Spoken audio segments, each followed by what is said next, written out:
Assalamu alaikum wa rahmatullahi wa barakatuh, everyone. Welcome back to the first shorts where we are covering some of the early biographies in Islam that only have a paragraph or two about them, but we want to relive their memory and revive their memory, inshallah ta'ala. And the person we are speaking about today is Atika bint Zayd ibn Amr ibn Nufayl. May Allah subhanahu wa ta'ala be pleased with her and her father. Allahumma ameen.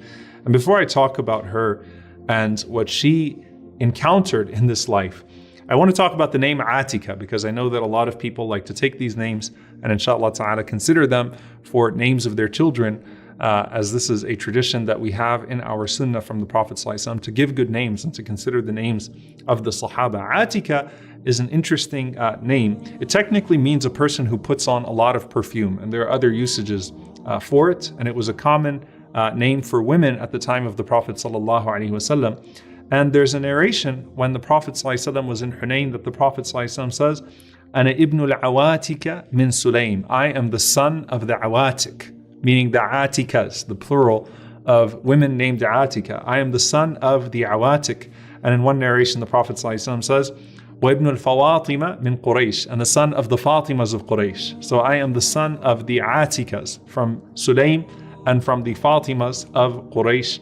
And that is because when you look at the lineage of the Prophet ﷺ, there were so many women named Atika. So you have Atika, the mother of Abd Manaf, Atika, the mother of Hashim, Atika, his grandmother ﷺ from Banu Zuhra. So this is a name that was quite common amongst the Arabs at the time.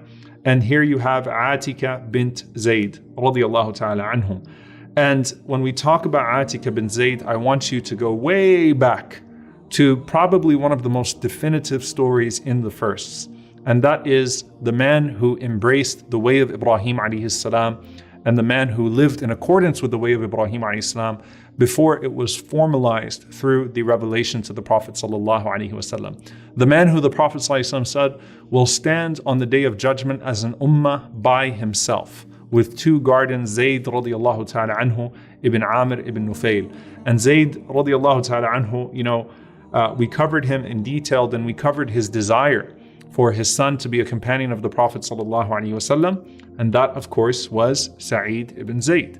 So when Zayd ibn Amr ibn Nufayl passed away, remember, this was a man who was removed from the ways of ignorance, who, gave his kids the best tarbiyah, the best mentorship, the best guide.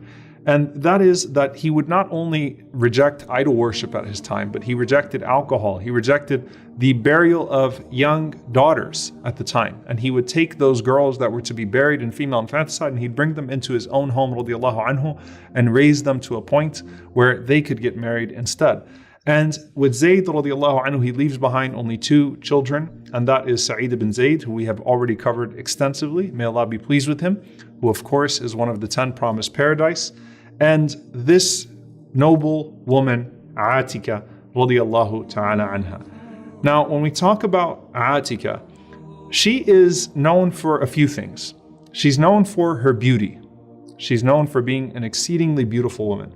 She's known for being an exceedingly eloquent woman. So she was a poet. And this is where you see her, her biography is full of poetry, lamenting the situation that she was put in multiple cases.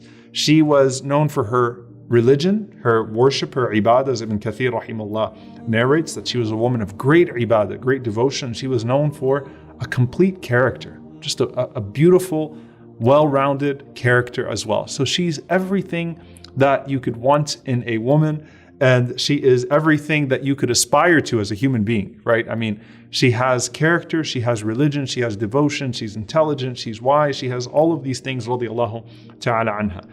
And so when we start to get to her story, we find that the first person that she married is Abdullah ibn Abu Bakr as-Siddiq, radiyallahu ta'ala anhuma. Now, I can't tell you how many times I've been corrected in a lecture when I say Abdullah ibn Abu Bakr, and they say, are you sure? Do you mean Abdullah ibn Umar? No, I mean Abdullah ibn Abu Bakr, who is a son of Abu Bakr, who is not well known, but he did play a role in Islam. Okay, and in fact, he played a role in the Hijrah. If you remember when we spoke about Asma bint Abi Bakr, radiyallahu ta'ala anha, she was the one who would bring the food and the drink to the Prophet ﷺ and Abu Bakr, may Allah be pleased with him, as they were on their way to Al-Madinah. it was her brother, Abdullah, who was the one that would, hear the news of Mecca and then relay it to the Prophet ﷺ and Abu Bakr as-Siddiq radiallahu ta'ala anhu on their way. So Abdullah ibn Abu Bakr is also one of the first Muslims, but he was very young at the time. Okay, so Abdullah is the first husband of Atika bint Zayd. And the story of Abdullah and Atika is that Abdullah fell madly in love with her to a point that he held back from doing any good deeds because he just wanted to be with his wife. That's not a bad thing altogether, right? But it was excessive. It was excessive to the point that he, is holding back from serving alongside the Prophet ﷺ. He's holding back from the masjid. He's virtually unseen in the community. So the honeymoon phase was going way too long.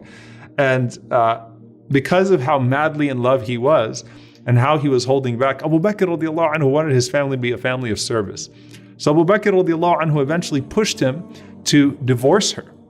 And I want to make a serious disclaimer here that those of you that are parents, in-laws, you are not Abu Bakr. This is a very unique situation. You are not Abu Bakr, nor is your son Abdullah. This is a very different scenario, a very different situation. We don't extract from this that anyone can force their children to get divorced or things of that sort. This is a very unique situation where Abu Bakr radiallahu ta'ala anhu saw that this was an unhealthy attachment that he had. And this was to teach him a sense of detachment from dunya and attachment to the deen. When that happened, when Abu Bakr radiallahu ta'ala anhu told him that he should part ways because his attachment is too much, he authors this poem. And so you have all of this love poetry. He says, أعاتك لا أنساك ما ذر شارق وما لاح نجم في السماء محلق. Oh, Atika, and I have to paraphrase, but he says, I will never forget you. So long as anything appears in the sky during the day, meaning the sun rises, or any star or any bird flies through the sky at night, I will never forget you. Day or night, I will always think about you, O Atika. لها خلق جزل ورأي ومنصب. And he praises her akhlaq, her character. He praises her intelligence. He praises her status, her nobility, right? So he says she's a woman of character, a woman of intelligence, a woman of character. وَلَمْ أَرَى مِثْلِي طَلَّقَ الْيَوْمَ مِثْلَهَا. And I don't see that someone like me would divorce someone like her on any day. وَلَا مِثْلَهَا فِي غَيْرِ شَيْءٍ تُطَلَّقُ. And I don't see that she would be divorced in anything, that she would be parted from in any situation, right? So subhanAllah, it's this serious love poetry, this serious attachment that he has. So Abu Bakr radiallahu anhu says, go ahead, take her back. I'm not going to keep you away. I'm not going to break your heart. But he wanted him to be more active and more involved in the service that was expected of the family of Abu Bakr as-Siddiq radiallahu ta'ala anhu. And indeed, Abdullah would serve, and it was in the siege of Ta'if later on that Abdullah ibn Abu Bakr, may Allah be pleased with him, and his father was struck by an arrow, and that arrow eventually took his life, and he passed away sometime after in al-Madinah due to that arrow striking him, radiyallahu ta'ala anhu wa an abi. So also one of the first. When he passed away, so he was martyred, he's a shaheed. Atika also loved him dearly. So she said, آليت لا تنفك عيني حزينة عليك. I promise, I take an oath that my eyes will never stop crying for you. ولا ينفك جلدي أغبرا. And that my skin will never touch, and my skin will always remain in dust, meaning it'll never touch any sweet scent, it will never touch other than you. So basically, I'm going to spend the rest of my life mourning you, okay? And subhanAllah, he passes away, and sometime after that, Zayd ibn al-Khattab, radiyallahu ta'ala anhu, Zayd being the brother of Umar and the brother of Fatima bint al-Khattab. Now, think about the tree for a moment, okay? Al-Khattab was the one who persecuted Zayd ibn Amr ibn Nufayl to the point that Zayd radiallahu anhu could not be in Mecca anymore because of the persecution he faced at the hands of Al-Khattab. When he would call to monotheism, Al-Khattab would beat him and would persecute him.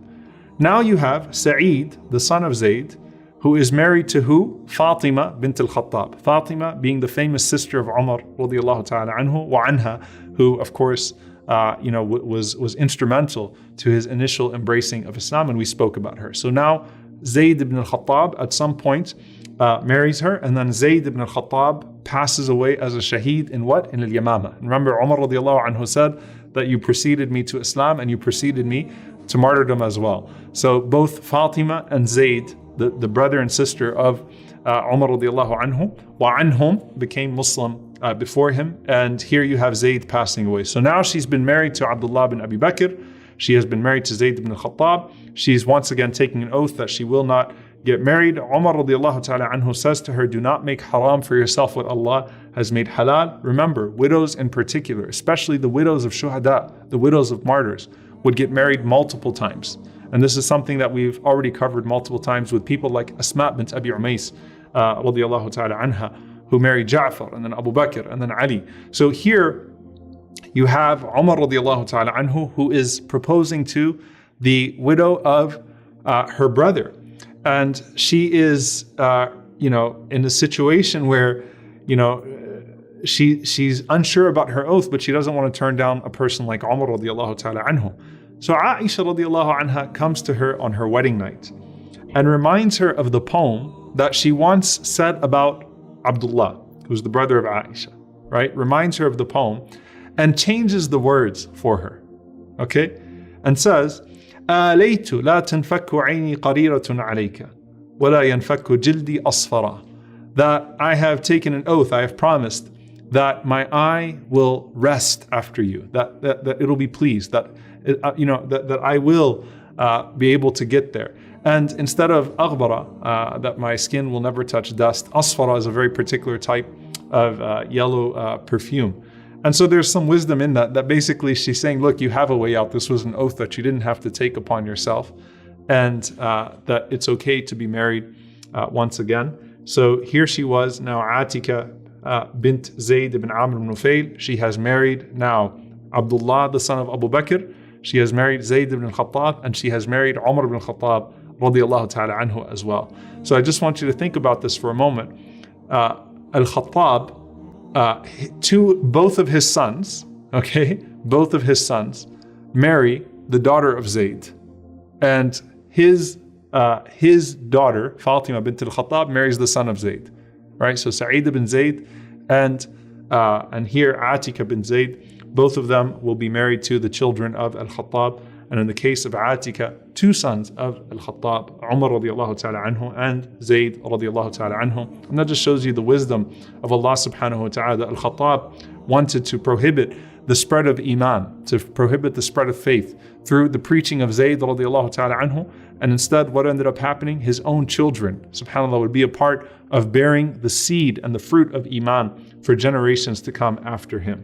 So here you have now Atika married to Umar.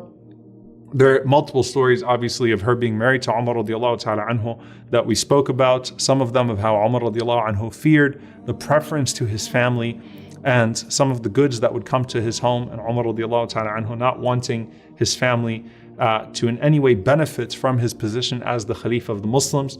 You also find that Umar radiallahu ta'ala anhu was jealous of her going out to the masjid, but he didn't prohibit her because the Prophet ﷺ prohibited that the women be prohibited from the masjid. And so Atika was someone who insisted on going to the masjid in the evenings on a regular basis. Then Umar radiallahu anhu was killed. Okay, so she has now lived to see three of her husbands become shuhada. Abdullah ibn Abu Bakr, shaheed. Zayd ibn al-Khattab, shaheed. Umar radiallahu ta'ala anhu, shaheed. And she cried and she authored poetry about Umar radiallahu ta'ala anhu as well. SubhanAllah, at this point, who else is going to marry you, right? You've been married to those three people. Who comes next? Az-Zubayr radiallahu ta'ala anhu, one of the Ashar Mubashirin, one of the 10 promised paradise. And if you go back to the personality of Az-Zubayr and his stature, and you compare it to Umar radiallahu anhu, his stature and his personality, they were very similar. Az-Zubayr radiallahu ta'ala anhu was also a huge man, grew up under very rough circumstances, and had a very similar personality to Umar radiallahu anhu, and shared with him in being from Al-Ashar Al-Mubashirin, being from the 10 that were promised paradise. So Az-Zubayr radiallahu ta'ala anhu marries Atika radiallahu anha as well. And then Az-Zubayr radiallahu anhu is martyred. in the Battle of Al-Jamal. Okay, actually he left the battlefield, and if you go back and you watch the biography of Az-Zubayr radiallahu ta'ala anhu, that he was killed in his salah and martyred in his salah radiallahu ta'ala anhu. So now she has married Abdullah ibn Abu Bakr, she has married Zayd ibn al-Khattab, she has married Umar ibn al-Khattab, she has married Az-Zubayr radiallahu ta'ala anhum ajma'in, and they all died as shuhada. They all died as shuhada. So you have to imagine then what people are saying. Did they attach a bad omen to her? Did they say, okay, don't touch her? Number one, she's been a widow 4 times now. Number 2, everyone that marries her seems to die. No, they actually said, Man arad al-shahada falyatazawwaj bi-Atika. If a person wants to be a shaheed, let them marry Atika, because that's clearly the trajectory here, that Allah has given shahada to every single person that she was married to. So subhanallah, who is the last person? She got married again. Who is the 5th husband of Atika? None other than Al-Husayn radiallahu ta'ala anhu. Subhanallah. Whose martyrdom, whose shahada is one of the most tragic in history, but of course at the same time one of the ways that a person leaves this earth while they are pleased. Husayn radiallahu ta'ala anhu, of course, left this earth in a way that he is pleasing to Allah subhanahu wa ta'ala, and may Allah be pleased with him. But she did not live to see Al-Husayn radiallahu ta'ala anhu martyred. Rather, she died before Al-Husayn radiallahu ta'ala anhu. So all 5 of this woman's husbands, subhanallah, were shuhada, and they were considered from the greatest of the companions of the Prophet sallallahu alaihi wasallam, the most beloved people to the Prophet sallallahu alaihi wasallam. She lived her life about 72 years and passed away in the Khilafah of Muawiyah, and she was known for her eloquence, she was known for her poetry, she was known for her knowledge, she was known for her ibadah, she was known for her character. And this is a woman radiallahu ta'ala anha that you can imagine, subhanallah, what passed through her home was truly precious. May Allah subhanahu wa ta'ala be pleased with her, and on her father, who subhanallah wanted to see his children become companions and wanted to see the seed of Islam thrive. And look what came through his offspring radiallahu ta'ala anhu in both Sa'id ibn Zayd and in Atika. May Allah be pleased with them all. Allahumma ameen. Jazakumullahu khairan. Inshallah ta'ala. We'll see you next time. Wassalamu alaikum wa rahmatullahi wa barakatuh.